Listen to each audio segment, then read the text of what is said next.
Hello and welcome to digi8.com.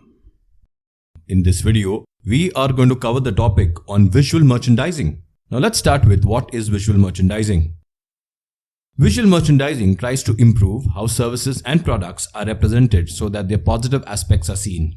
It seeks to draw in customers so that they can be interacted with and be convinced to buy the product. This approach is primarily used in retail outlets. However, nowadays online retailers also use these methods. Marketers try to capture the attention of customers and encourage them. They use color schemes, decoration, and lighting arrangements to this end. Moving on to visual merchandising techniques or types. First, interior displays. These are set up inside the store. Things like signage, point of purchase displays, assortment, item display, store design, and layout are taken into account. This can attract customers' attention once they have entered the store. It can do a lot to convince them to buy a particular product. Next, the store layout. The way the store is laid out can bring in more revenue and increase sales. Layouts can display a variety of products to shoppers. A good layout can get customers to go through the whole shop. Layouts are usually in the racetrack, freeform, and grid types.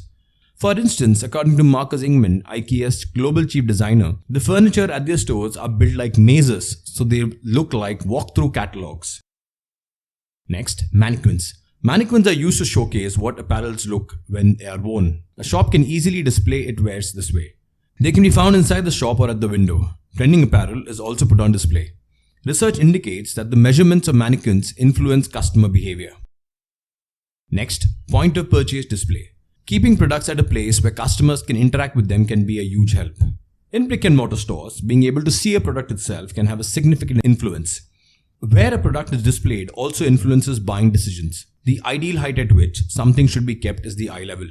Products must be within the customer's reach and visible. In addition, customers should get many options to select from. Next, bundling. Bundling involves marketing products that are used together. An example of this can be the outfits on a mannequin.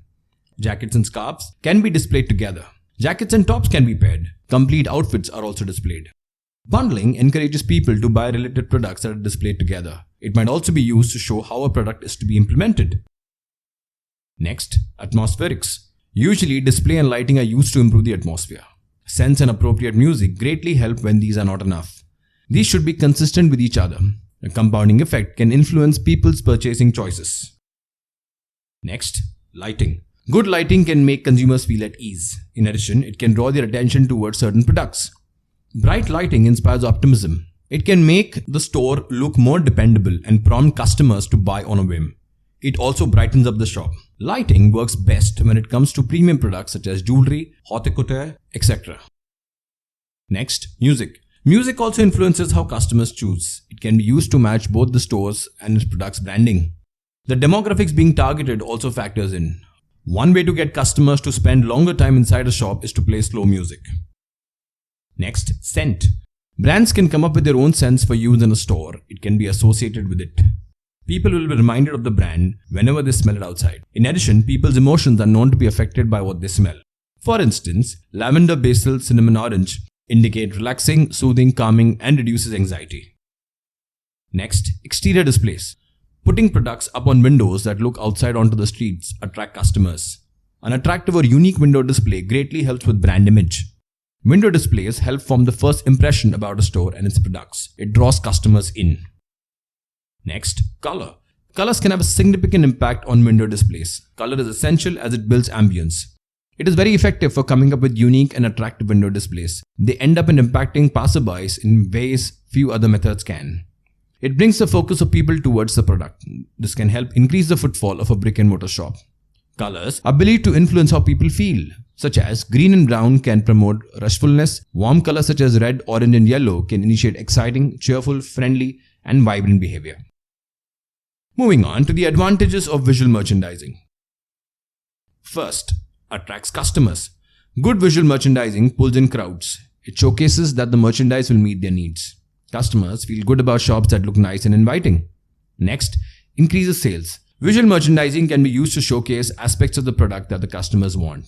This will make them likelier to buy it and drive up sales. Example, mannequins can be used to attract customers. They might be convinced to buy objects and clothes. Next, shows the brand in good light. Visual merchandising showcases the company's brand.